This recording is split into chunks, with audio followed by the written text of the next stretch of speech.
Le invito a abrir su Biblia en Marcos capítulo 16.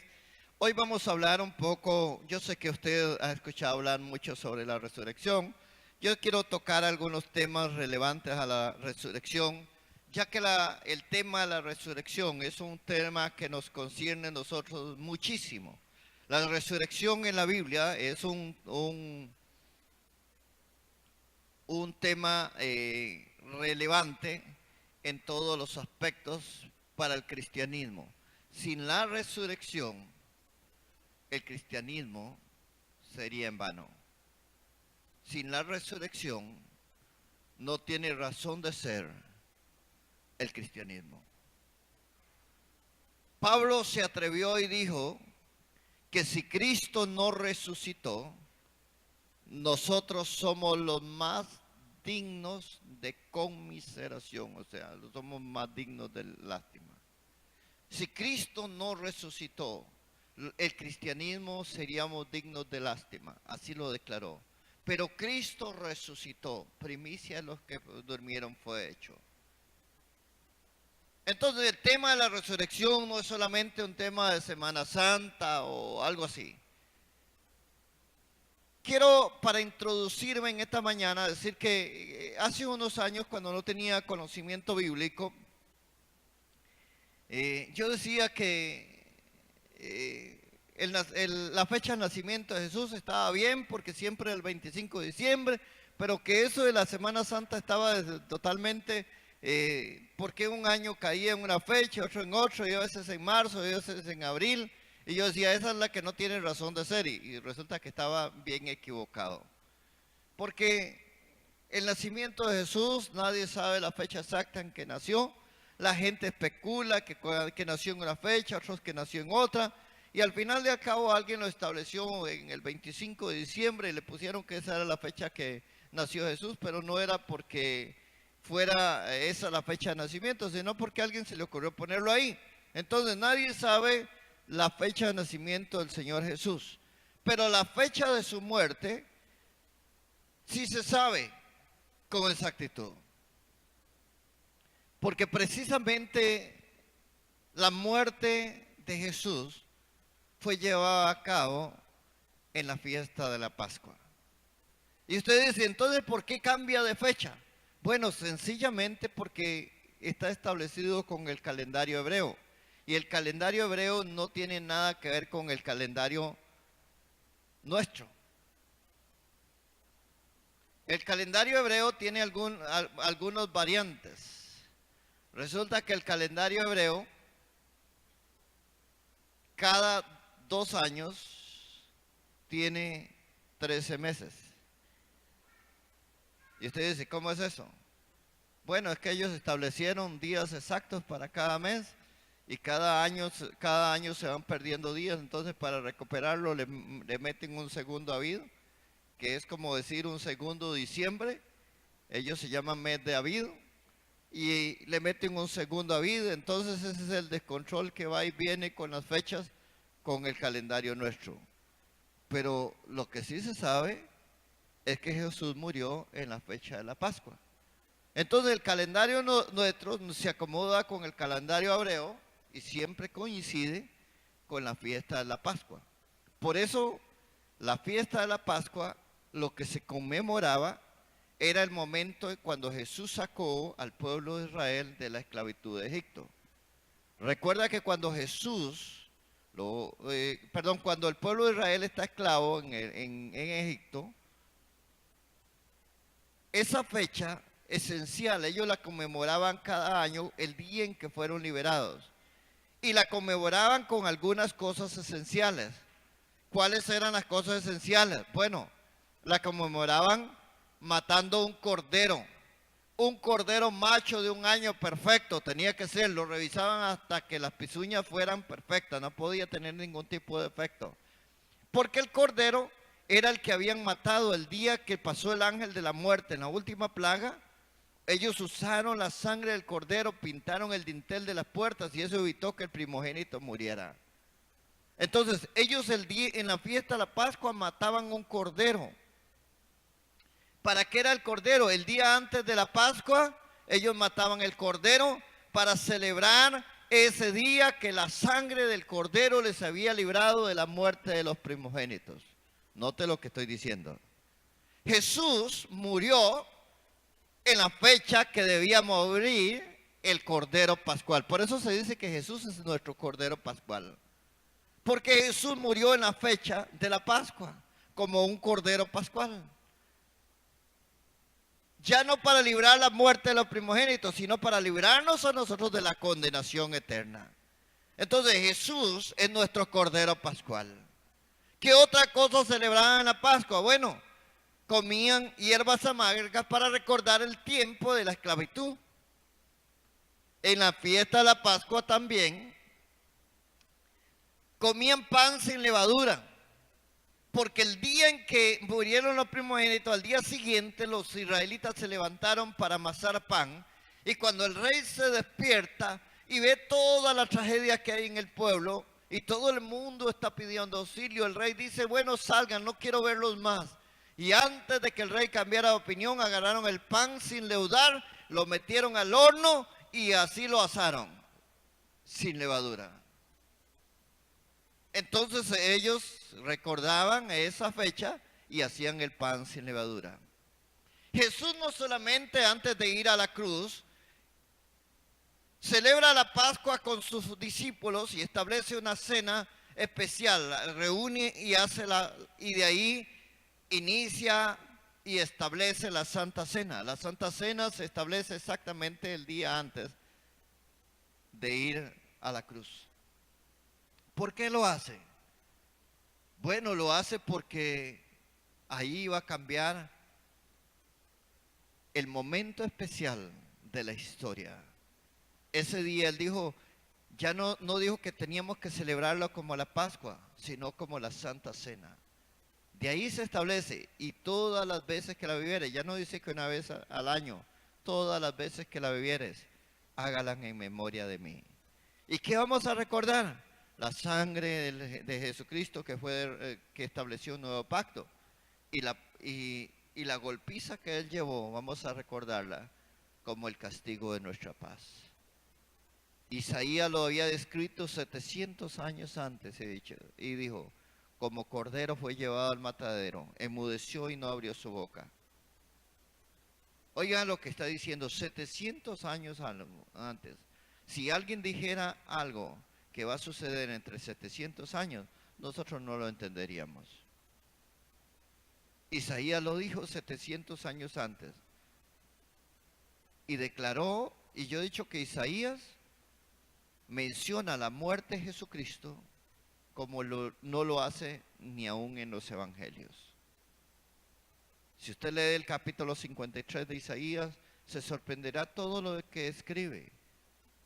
Hasta describe, dice, con los ricos fue en su sepultura, porque unos hombres ricos lo bajaron de la cruz y lo fueron a enterrar. Hoy, un domingo como hoy, Jesús resucitó. Mientras leemos el pasaje, quiero dejarle una inquietud. La gente debate mucho sobre el tema de por qué Jesús dice que estuvo 3 días sepultado. Y la gente dice, bueno, si murió viernes, el sábado tenía un día, el domingo tenía apenas 2 días. ¿Y dónde está el otro día? Si contamos 3 días, tendrían que ser 72 horas. O murió jueves o resucitó lunes, dicen muchos. Y yo quiero que usted vaya analizando eso mientras leemos este pasaje. Marcos 16. Cuando pasó el día de reposo, ¿cuándo era el día de reposo?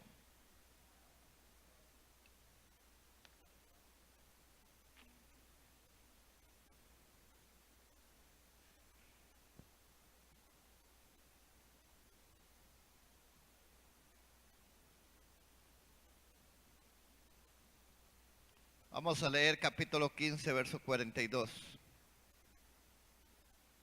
Ahí atrásito. Cuando llegó la noche, porque era la preparación, es decir, la víspera del día de reposo. José de Arimatea, miembro noble del concilio que también esperaba el reino de Dios, vino y entró osadamente ante Pilato y pidió el cuerpo de Jesús. Pilato se sorprendió de que ya hubiese muerto y haciendo venir al centurión le preguntó si ya estaba muerto. Informado por el centurión, dio el cuerpo a José, el cual compró una sábana y quitándolo lo envolvió en la sábana y lo puso en un sepulcro que estaba cavado en una peña e hizo rodar una piedra en la entrada del sepulcro. Y María Magdalena y María la madre de José, mirándole donde lo ponían. Capítulo 16. Cuando pasó el día de reposo, note que el 42 dice, vísperas del día de reposo, y el capítulo 16 dice, cuando pasó el día de reposo, María Magdalena, María la madre de Jacob y Salomé, compraron especias aromáticas para ir a ungirle.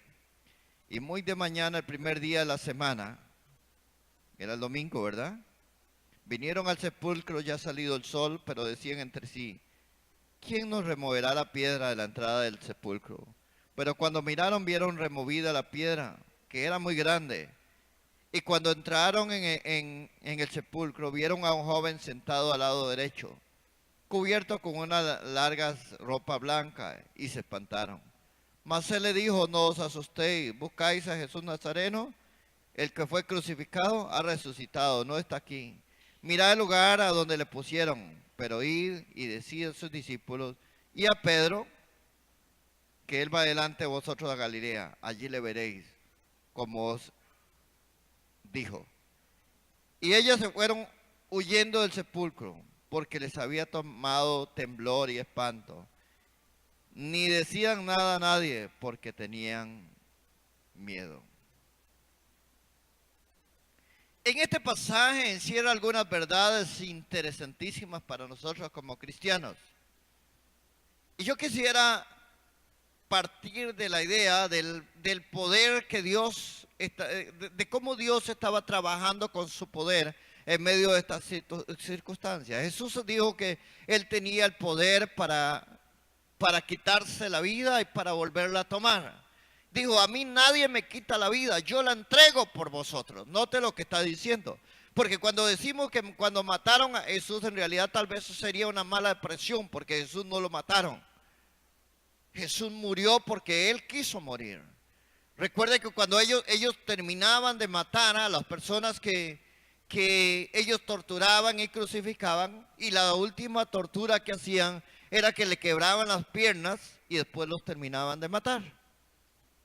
Cuando ellos fueron para quebrar las piernas, la Biblia estaba establecido proféticamente que no iban a quebrar ninguno de sus huesos. Dice, ninguno de mis huesos será quebrantado. Así lo declara en el libro de Salmos. Entonces no podían quebrarle los huesos.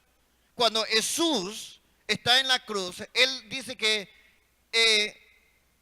hizo una declaración y expiró. Ellos se asombraron de que tan pronto hubiera muerto. Pilato se asombra, dice, ¿cómo? ¿Ya murió? ¿Sabe por qué? Porque ellos no estaban esperando que se muriera todavía. A pesar de toda la tortura y todo el sufrimiento, ellos tenían calculado más o menos cuánto era el tiempo de sufrimiento. Y en ese momento, en ese instante, Jesús lo que está haciendo es entregando su vida. Él dice, yo entrego mi vida y la vuelvo a tomar. Dentro de este proceso, Pedro declara que Jesús durante estos días dice que descendió a las profundidades de la tierra para dar testimonio a los espíritus encarcelados. En algún momento vamos a hablar de ese tema porque es muy interesante. Dice que Jesús descendió a las profundidades de la tierra para dar testimonio a los espíritus encarcelados. En este proceso que Jesús está muriendo, habían pasado algunos aspectos interesantes. Y esta resurrección de Jesús está rodeado de eventos distintos. Y no solo era una resurrección, era la que cambiaría la historia de la humanidad. La Biblia declara en diferentes aspectos cómo esa resurrección. Si usted lee Marcos 28, al 1 al 10, Lucas capítulo 24, del 1 al 12, o Juan capítulo 20, 1 al 10, y este pasaje de Marcos capítulo 16, usted encontrará que hay algunas variantes. ¿Sabe por qué? Hay gente que dice, mira, es que la Biblia no es cierta porque tiene algunas variantes. No, no, más bien es por eso que es cierta. Porque aquí hay 4 testigos. Si algo sucediera acá, pase cualquier evento, cualquier circunstancia, y yo pongo a 4 de ustedes a describirlo, no usarían la misma palabra ni la misma forma de describir el evento, porque cada uno tiene una perspectiva de cómo lo vio y cómo sucedió. Si los 4 eran lo mismo, entonces sería una falsedad, porque entonces diría, bueno, es que estos se pusieron de acuerdo. Imagínate que usted va a dar testimonio en un juicio y van 2 testigos y los 2 dicen lo mismo y las mismas palabras, ya no sirvió el testimonio. ¿Por qué? Porque se da a entender que lo agarraron de algún lado, que alguien les enseñó o que alguien les dijo cómo debía decirlo. Entonces, es importante que nosotros entendamos que cada uno describe la resurrección de Cristo y algunos cuentan el evento antes y después de cómo sucedió según su narrativa, según lo que estaban recordando, según lo que les habían contado y según lo que habían acontecido para ellos. Entonces, la resurrección de Cristo está rodeada de eventos importantísimos. Y hay uno que no quisiera dejarlo pasar, es el hecho de que cuando Jesús resucita y encuentra a estas mujeres, en el verso 7 le dice, pero id y decid a sus discípulos. Está hablando de los apóstoles.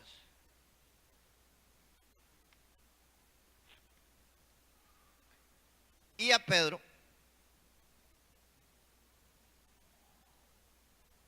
¿Por qué Pedro?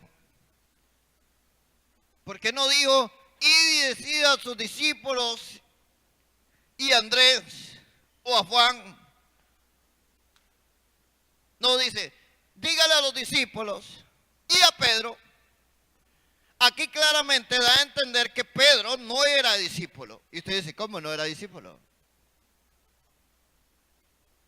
No. Pero era uno de los apóstoles, sí. ¿Y cuándo dejó de serlo? El día que renunció. Recuerda que él negó a Jesús, maldijo y dijo que él no era.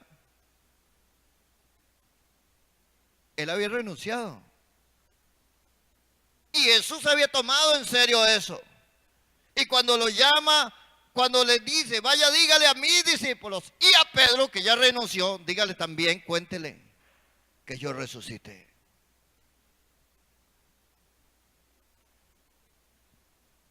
Las palabras que usted dice en momentos de enojo, en momentos de susto, en momentos de miedo, usted no crea que Dios no las toma en cuenta. Todo lo que su boca dice tiene poder. La muerte y la vida están en el poder de la lengua y el que la ama comerá de su fruto. Pedid y se os dará. ¿Con qué va a pedir? Con la boca. La boca, tu boca es un instrumento. Mira, la gente se acostumbró a que piensa que son cristianos en la iglesia. Y en la iglesia hablan lo más bonito. Yo no sé cómo hacen algunas personas para hablar con uno como pastor y que no se les salgan las malas palabras. Hay gente que tiene tan mal vocabulario que en la casa bajan a todos los diablos. Y de repente usted los ve en la iglesia y ya están santiticos. El problema es que cuando usted usa la boca para decir cosas malas, esas palabras que están saliendo de su boca, pero era que yo estaba muy enojado. No se vale. Usted puede estar muy enojado, pero no puede usar la boca para decir palabras que no son. Y quiero recalcar esto porque es muy importante, por eso lo estoy recalcando. Y esto se da precisamente en el medio de una situación de resurrección. La resurrección rodeada de eventos para la humanidad que cambiaría la historia. Por la fe plantada en esta humanidad, en esta tierra, por la esperanza gloriosa de la salvación de ahí en adelante. Hoy podemos afirmar que la tumba está vacía. Dice la Biblia que el día en que Jesús murió, el velo del templo se rasgó en dos. Y hace unos días había mencionado esto, quiero retomarlo. Antes de que Jesús muriera en la cruz del Calvario, estaba en el templo algo que se llamaba el atrio. En el atrio era donde se ofrecían algunos símbolos de adoración al Señor. Estaba el lugar santo donde se ofrecían los sacrificios, que era como frente al altar. Y en la parte interna había un cubículo que se llamaba lugar santísimo. En el lugar santísimo estaba el arca del pacto de Dios, que simbolizaba la presencia misma de Dios.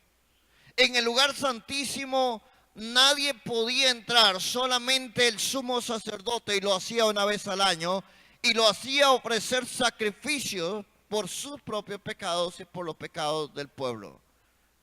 Al entrar en el lugar santísimo, en ese lugar, el sumo sacerdote debía asegurarse de que su vida estaba santificada, porque de otra manera quien entrara a ese lugar podía morir si estaba en pecado. Ese lugar que representaba y tenía el arca del pacto, la presencia de Dios, si usted lee la historia de cómo era el arca del pacto, encontrará algunas cosas que te asombrarán.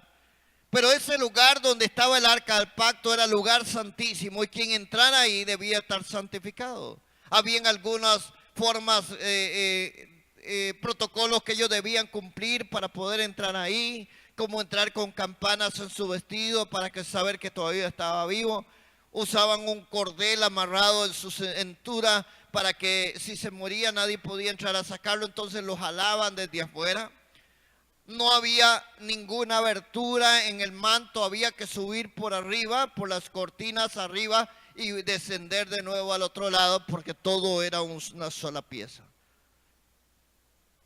Pero dice que el día en que Jesús murió, hubo un terremoto y el velo del templo se rasgó en dos y se abrió.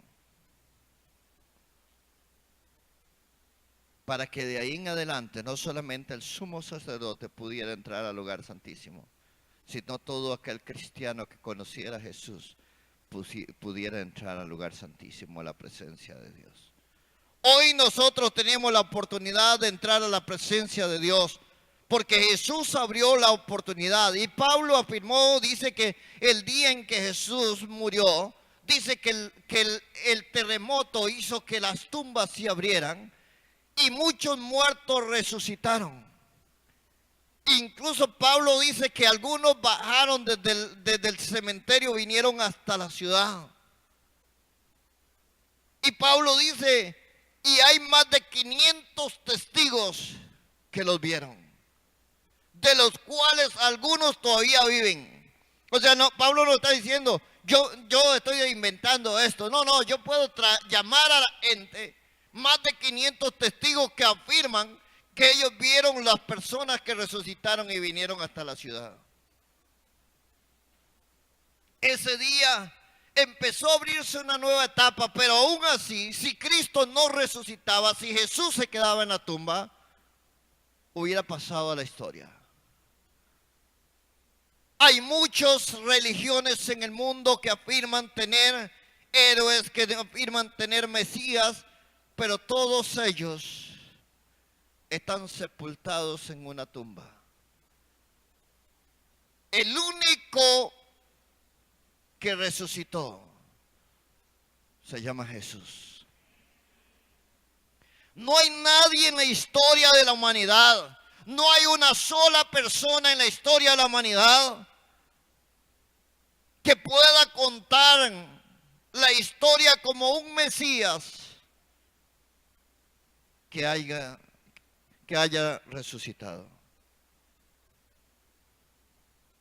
Solo Jesús. Solo Jesús puede contar la historia de que Él resucitó. Y no solamente puede contar la historia, 2000 años después, nosotros seguimos sintiendo su gloria, su poder y su autoridad en medio nuestro. Si predicamos a Jesús hoy, no es porque a nosotros se nos ocurre contar una historia bíblica, es porque Jesús transformó mi vida. ¿Cuántos los ha transformado Jesús? Si usted no lo ha transformado Jesús es porque usted no le ha dado la oportunidad.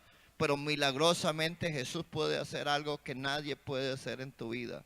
Algo extraordinario, algo sobrenatural. El único que dejó la tumba vacía se llama Jesús. Y hay algunas consideraciones. Cuando Jesús resucita, era un serio problema para la humanidad que Jesús resucitara. En ese momento. Para esta gente era algo terrible.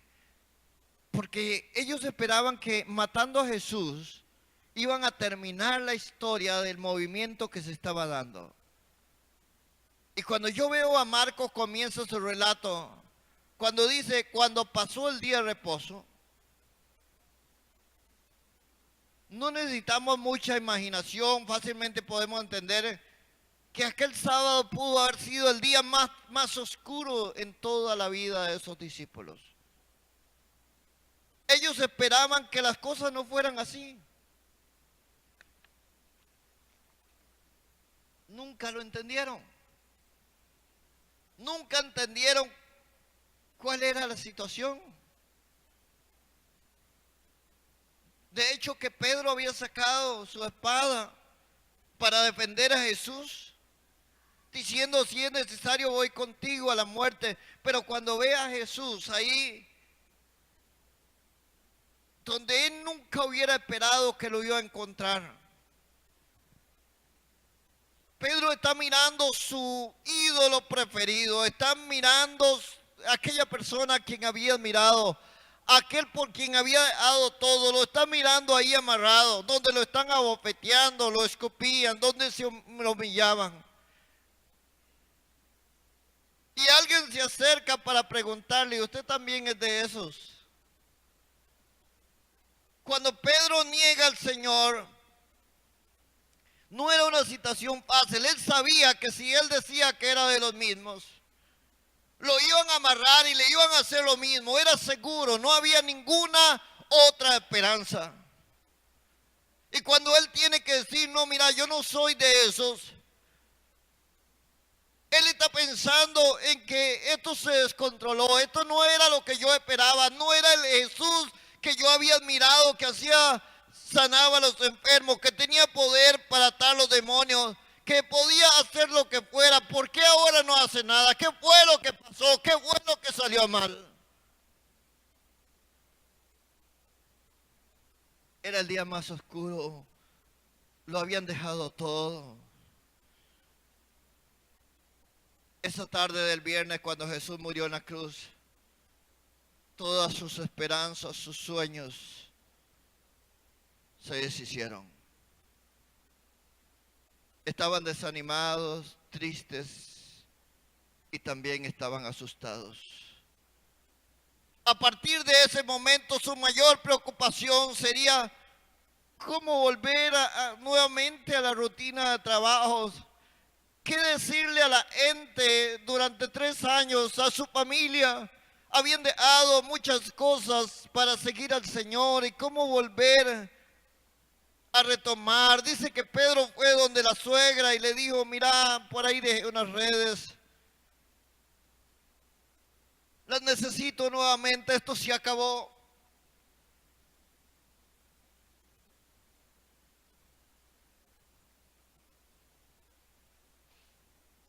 Estaban buscando la forma de llenar de alguna manera el enorme vacío que Jesús había dejado en sus corazones. en sus mentes. Después de haber estado 3 años con el Señor, seguro que ese momento ninguno de ellos lograba pensar en el futuro con optimismo o con alegría. La desesperación y la falta de significado les presionaba por todas partes. Pero las mujeres enfocaban el asunto de una manera diferente a los hombres. Mientras los hombres estaban frustrados, las mujeres, ¿sabe qué estaban pensando? Que debían comprar perfumes aromáticos para ungir el cuerpo de Jesús. Estaban preocupadas por eso. Interesante, ¿no? Cómo tenían una visión totalmente diferente. Y ustedes, yo no sé cuál sería la visión más acertada, pero estas estaban más preocupadas. Las mujeres estaban diciendo, mira, mañana no podemos ir a ungir el cuerpo porque el día de reposo no podemos hacer nada, la ley no lo permite, no podemos movernos, menos tocar a un muerto. Entonces, esperemos que pase el día de reposo y mañana por la mañana, que es el día domingo, entonces vamos allá y ungimos el cuerpo. Estas mujeres están preocupadas por eso, incluso fueron con José de Arimatea hasta la tumba para ver dónde quedaba la tumba. Y cuando ya ellos llegan el día domingo, ellas están pensando, vamos a ir, y van un grupo de mujeres a ungir el cuerpo, pero van pensando, hay una piedra enorme en la entrada, ¿y quién nos va a mover la piedra? Van con preocupaciones diferentes a los hombres. Hay 2 amigos que van camino de Emaús, que van pensando y hablando de todo lo que estaba sucediendo allá.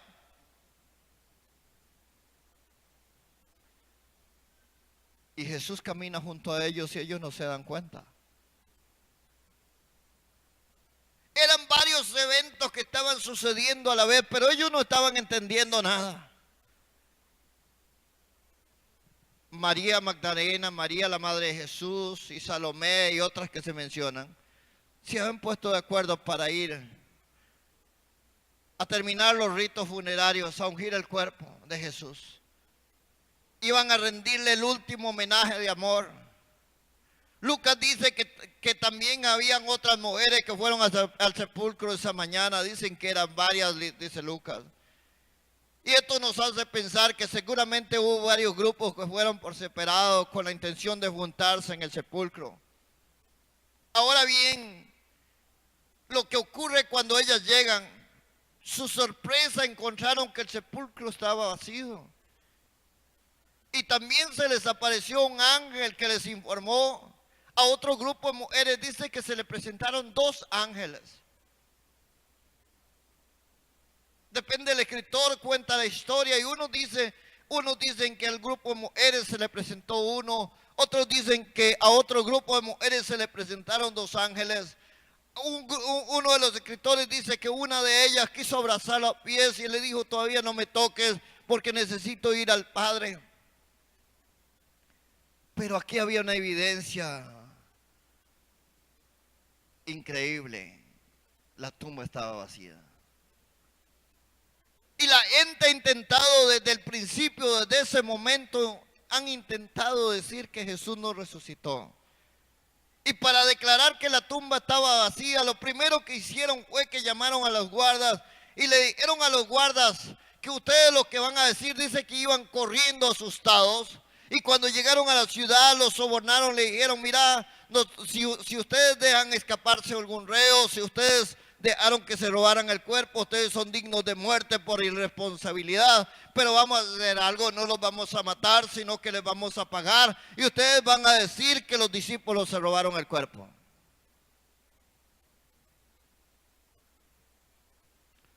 Note, los discípulos estaban llenos de miedo.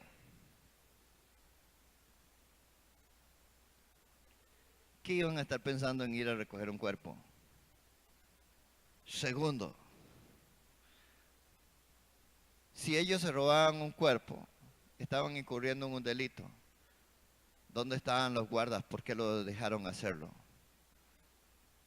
Tercero, si ellos se robaron el cuerpo, más tarde cada uno de ellos murieron por esa causa. ¿quién está dispuesto a morir por una mentira?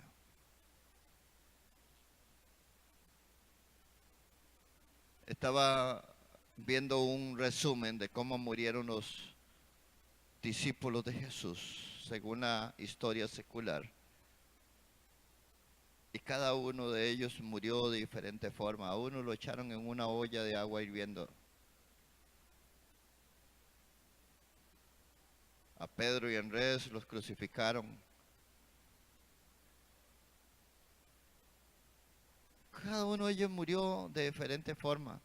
Juan fue el único que murió de muerte natural, pero antes de morir pasó por un montón de cosas, de torturas y situaciones. La última que le hicieron, lo enterraron en la isla de Patmos. La isla de Patmos es una isla desierta, no tiene nada, ni tiene agua ni árboles. Y ahí llevaban los prisioneros para dejarlos morir de hambre y de sed. Y a Juan lo llevaron ahí, a la isla de Patmos. Y en el capítulo 1 de Apocalipsis dice Juan, y estaba yo en la isla de Patmos en el día del Señor. O sea, el día del Señor. No dice que el día de reposo, dice el día del Señor. Note, para que usted pueda aclarar algunas ideas. Hay una falsa doctrina que camina mucho incluso aquí, que dice que usted tiene que guardar el día de reposo. Quiero enseñarte este principio. El día de reposo era una situación de la ley. Ellos dicen, bueno, es el cuarto mandamiento. Sí, es el cuarto mandamiento. El día de reposo era una cuestión de la ley. ¿Sabe por qué? El día sábado, que usted tenía que guardar un montón de cosas, no debía cocinar, no debía hacer nada, no debía caminar más de una milla, no podía hacer un montón de cosas, porque la ley lo prohibía. La iglesia de Jesucristo empieza a guardar, porque la gente dice, es que quien cambió el día de reposo para el día domingo fue la iglesia católica. Eso no es cierto. Constantino, después del 312, cuando establece la iglesia católica en el 312, que fue Constantino, él establece el día domingo como el día de descanso. Eso sí es cierto. Pero el día del Señor empezó a guardarse en la iglesia primitiva. Si usted lee toda la historia bíblica, que usted conoce la Biblia, ellos no podían hacer ciertas cosas del día de reposo porque la ley no se lo permitía.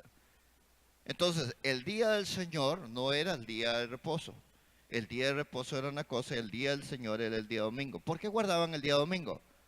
Porque el Señor resucitó el día domingo. Entonces era el día del Señor. Si usted lee toda la historia, incluso dice, y Pablo estaba predicando el día del Señor, el primer día de la semana, y alargó su discurso hasta medianoche. Oiga, escuche, alargó su discurso hasta medianoche, y Eutico se durmió y se cayó por la ventana. Alguien dijo que era el tico, no, sabe, era Eutico. Eutico cayó y estaban en la segunda planta, y cayó muerto. Y entonces Pablo dice que descendió, oró por él y lo resucitó. Y después de que resucitó a Eutico, terminó de predicar hasta que amaneciera.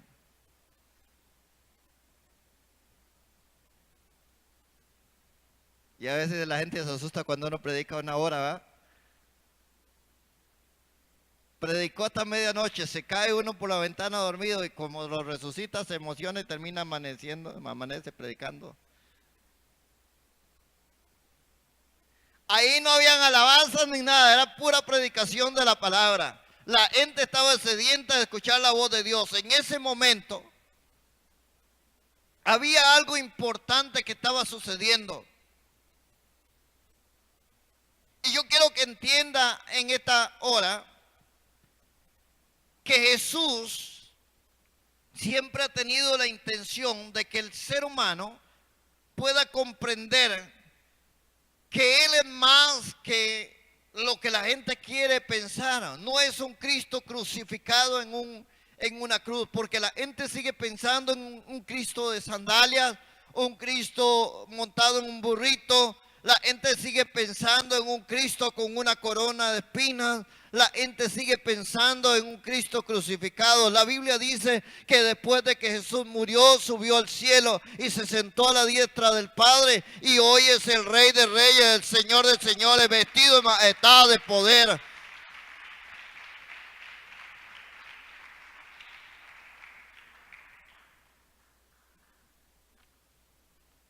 Jesús murió en una cruz, sí. Fue sepultado, sí.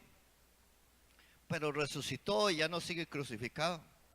El Cristo que yo adoro no está clavado en una cruz. El Cristo que yo alabo es el Rey de Reyes.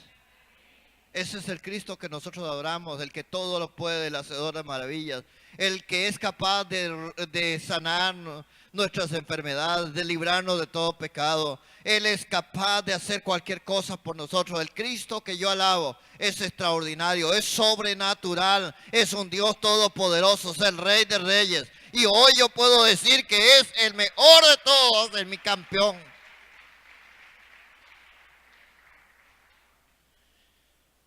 Debemos recordar que la tumba estaba vacía y que los discípulos nunca iban a robar a eso, porque los principales sacerdotes habían previsto para que eso no ocurriera, porque ya Jesús lo había dicho. A partir de ese momento la custodia del cuerpo de Jesús estaba a cargo de Roma y de las principales autoridades. Ahora bien, cuando Jesús resucitó y salió triunfante de la tumba, la guardia romana no pudo hacer nada para impedirlo. Dice Mateo que más bien salieron huyendo a toda prisa. Ellos fueron los primeros testigos de la resurrección de Jesús. Sin embargo, las autoridades judías compraron su silencio. Así que si a alguien les preguntaban, decían a los judíos, hasta el día de hoy la teoría que ellos dicen era la que dijeron los guardas. Sus discípulos vinieron de noche y hurtaron estando nosotros dormidos. La piedra era muy pesada. Este argumento se cae por su propio peso. Si estaban dormidos, ¿cómo supieron que los discípulos se lo robaron? Si estaban dormidos. ¿Cómo dicen que el cuerpo se lo robaron? Es que nosotros estábamos dormidos y los discípulos lo robaron. ¿Cómo saben que fueron los discípulos? ¿Cómo es posible que los hombres pudieran retirar la piedra que tapaba la entrada, que dice que las mujeres iban preocupadas por aquella piedra y que ninguno de los soldados escuchara nada?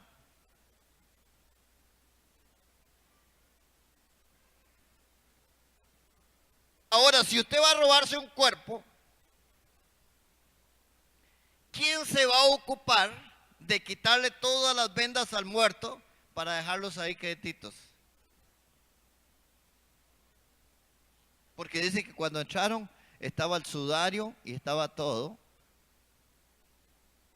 Y es interesante porque la historia demuestra que todo el cinto ese que usaban, el sudario para arrollarlos, dice que estaba doblado, estaba arrollado de tal forma de que el cuerpo salió sin quitar el cinto. De ahí en adelante Jesús ya no fue el mismo. Dice que llegó donde los discípulos estaban con la puerta cerrada y entró. Déjame decirte esto. La Biblia dice que nosotros seremos vestidos de cuerpos incorruptibles. Y la Biblia enseña que el día en que usted sea glorificado con un cuerpo incorruptible, va a tener el poder de traspasar paredes y hacer todo lo que quiera. Y también la Biblia enseña que cuando Cristo venga, este cuerpo mortal se vestirá de inmortalidad y esto corruptible se vestirá de incorrupción. Y seremos llevados al reino de los cielos.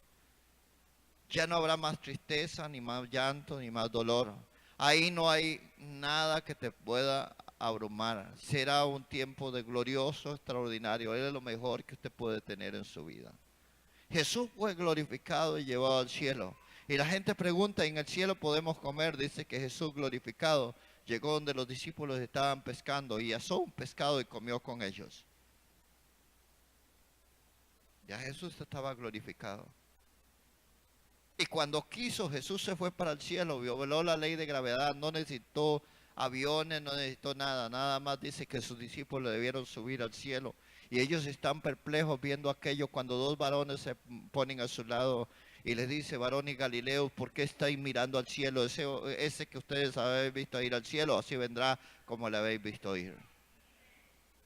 Y déjame desafiarte un poco más. Dice la Biblia que 7 años después del rapto, Jesús vendrá para gobernar esta tierra por 1000 años y vendrá con su iglesia.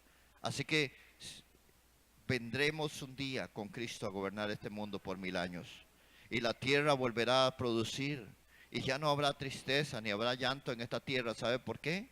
Porque Cristo será el gobernador. Y el diablo, el falso profeta, el anticristo serán prisioneros. El diablo será prisionero en el abismo. Dice que un ángel del cielo descenderá con una gran cadena en su mano, prenderá al dragón, que es el diablo y Satanás, y lo arrojará al abismo por 1000 años. Cuando esos 1000 años se cumplan, saldrá para engañar nuevamente a las naciones, quienes rodearán. Usted puede leer todo eso, lo que yo estoy diciendo es literal, así lo dice el libro de Apocalipsis. Rodeará al campamento de los santos, de Dios descenderá fuego y los consumirá. Y nosotros, dice, los hijos de Dios, el pueblo, habrá una nueva Jerusalén. Y describe toda la nueva Jerusalén. Hay gente que le da miedo leer Apocalipsis, léalo. Es que no entiendo nada, no lo entiende porque no lo ha leído. Léalo para que vea que usted lo va a entender. Yo quiero decirte esta mañana, hay muchas teorías que la gente inventa, pero no son ciertas. Algunos dicen que la tumba estaba vacía, entre otras cosas que puedo mencionar, porque las mujeres se equivocaron de sepulcro. ¿Quién puede equivocarse? ¿Dónde pusieron aquel ser querido? No todas las tumbas estaban custodiadas por guardas, esa era la única. ¿Acaso se equivocaron todos los que fueron? Y si se equivocaron de tumba, ¿por qué no le dijeron: no, ustedes están equivocados de tumba, es aquella? Y se traían abajo todo el cristianismo inmediatamente.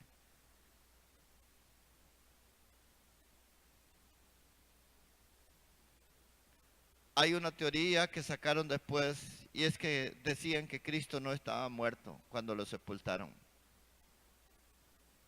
Sugieren que fue sepultado vivo. Y que lo único que había pasado era que se había desmayado y que después que se fue recuperado por sí mismo. Alguien con la situación que había vivido Jesús, ¿cómo quitar aquella piedra por sí mismo? ¿Cómo salir sin que los guardas se dieran cuenta?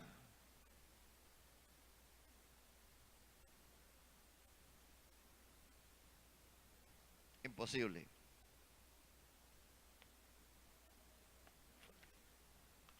Y muchas otras cosas más. Lo más importante para nosotros es saber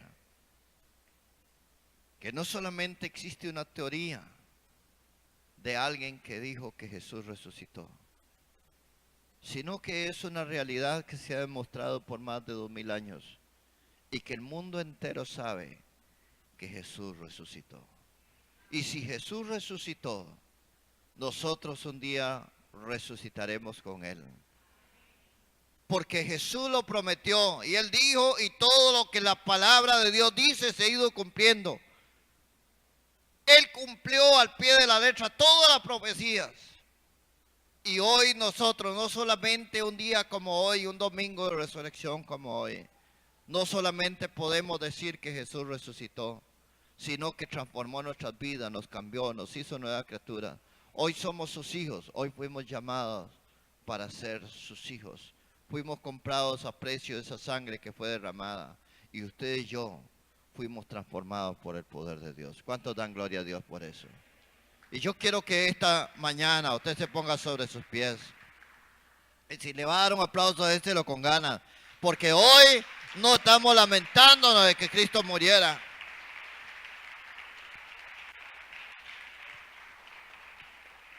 Cada vez que usted celebra la Santa Cena, dice que recuerda el cuerpo de Jesús que fue molido. Note lo que está diciendo. Ahí donde usted está de pie, quiero que recuerde estas palabras. Cuando usted usa una copa en una fiesta. Usted toma una copa, supongamos que esta es una copa. ¿Qué va a hacer usted con una copa? ¿Va a qué? A celebrar, ¿verdad? Usted no va a agarrar una copa para decir, uy, qué triste que se murió. No, usted agarra una copa para celebrar. La Santa Cena tiene dos vertientes. La primera dice que el pan representa el cuerpo que fue molido, fue triturado. Hay gente que dice que no se puede morder el pan, eso es un error. Dice que fue molido, fue triturado. El pan representa el cuerpo que fue molido por nuestros pecados, por nuestras enfermedades, por nuestros males, por nuestras desgracias, fue molido. Pero la copa, dice, la copa representa el nuevo pacto. ¿Sabe qué es un nuevo pacto? Un pacto que el Señor estableció. ¿Cuál era el nuevo pacto? El pacto en su sangre. Representa el triunfo. Entonces, cuando nosotros comemos el pan, podemos decir, uy, qué lástima todo lo que Jesús pasó. Pero la copa está diciendo, pero gracias al sacrificio de Jesús en la cruz, hoy yo soy más que vencedor, hoy soy un hijo de Dios, hoy puedo convertirme de las tinieblas a la luz, hoy puedo pasar de ser un hijo del diablo a ser un hijo de Dios, hoy puedo ser salvo, hoy puedo ser redimido, hoy puedo ser extraordinario, porque la sangre de Jesucristo, el nuevo pacto, porque el antiguo pacto, el Antiguo Testamento, la ley del Antiguo Testamento, se quedaba en decir que guardara el sábado, en que guardara ciertos rituales, pero no podía quitar el pecado. Jesús, como nuestro Cordero Pascual, derramó su sangre para limpiar su pecado, su culpa. Hoy todo aquel que acepte la sangre de Jesucristo para perdón de pecados es salvo. Levanta tus manos y dígale, Señor, gracias por morir en la cruz por mí, aunque yo no lo merecía. Dígalo, usted no merecía que Jesús muriera por usted, pero murió por usted y por mí y por toda la humanidad. Murió por cada uno de nosotros, derramó su última gota de sangre, hasta el punto que cuando le incrustaron la lanza en su costado, dice que lo que salió fue agua. El dolor que había producido su cuerpo hizo que esta agua se acumulara en su costado. Hoy Jesús te está diciendo, si realmente crees en mí, si realmente necesitas un cambio en tu vida, si realmente crees que yo morí por ti, déjame entrar a tu corazón. Yo sé que usted puede haber hecho esta oración, puede haber sido cristiano, o tal vez nunca lo haya hecho, pero yo quiero que le diga, Señor, en esta mañana, yo te recibo como mi Señor y Salvador. Entra a mi corazón con esa sangre gloriosa que derramaste en la cruz. Perdona mis pecados. Límpiame de toda culpa. Quiero santificarme delante de ti, Señor, por tu sangre. Sé que no hay otra forma de borrar mis pecados. No hay otra forma de limpiar mi culpa. Hoy te entrego mi corazón. Hay alguien que pueda decirle en esta mañana, Señor, te entrego mi corazón. Te entrego mi vida, sé el dueño, Señor, de todo lo que tengo, lo que soy, Señor. Me entrego a ti, quiero vivir para ti cada día. Que esa muerte en la cruz del Calvario haya valido la pena por mí, porque sé que resucitaste. Y hoy es el Rey de Reyes, Señor de Señores. Hoy desde el cielo, hoy desde la eternidad, hoy con el poder de lo alto, Él puede transformar tu vida. Dígale, Señor, cambia mi vida. Cambia mi mentalidad, cambia mi forma de ser. Si usted ha sido un cristiano que no ha sido un verdadero cristiano, dígale, Señor, de hoy en adelante permite que de hoy en adelante yo viva para ti como un verdadero hijo de Dios. Te entrego mi corazón, Señor, te entrego mi vida. Te entrego todo lo que soy, Señor. Gracias, Jesús, por recibirme como tu hijo, Señor. De hablar, Quiero cantaste vivir de hoy en adelante para sobre ti, mí. Señor. Has sido tan bueno para mí. Quiero vivir de hoy en adelante, Señor. Quiero guardar respirar, pero quiero que soplaste perdona mi vida en mí. culpa, mi pecado. Lávame más y más Ha de mi sido maldad. tan Límpiame y bueno seré más blanco que la para mí. nieve. Santifícame, lávame y Oh, purifícame tu con amor hisopo. me envuelve, me Aleluya. sostiene, amor Jesús sin derramó su sangre por mí. condición. Me persigue Él fue tu y cordero. deja las Fue el cordero 99 y va por por mí. No puedo pecado. ganarlo, Hoy quiero está diciendo, hacerlo. Tu amor se permíteme lavar mis entregó pecados por mí. y yo los Oh, perdonaré tu a la amor me profundidad del mar. envuelve, Nunca me más me acordaré de sostiene, ellos. amor sin Ay, condición. alguien que pueda levantar las Yeah, manos. yeah, yeah. Gracias por haberme perdonado. Gracias por esa muerte en la cruz. Pero sé que resucitaste. Y hoy estoy feliz de haber sido salvo. De que tú me redimiste, Señor. Estoy feliz porque tú cambiaste mi vida. Gracias, mi Jesús, gracias. Aleluya, agradecimiento a ese Rey de los cielos. Dale el mejor aplauso que le puedas dar a Él esta mañana. Aleluya.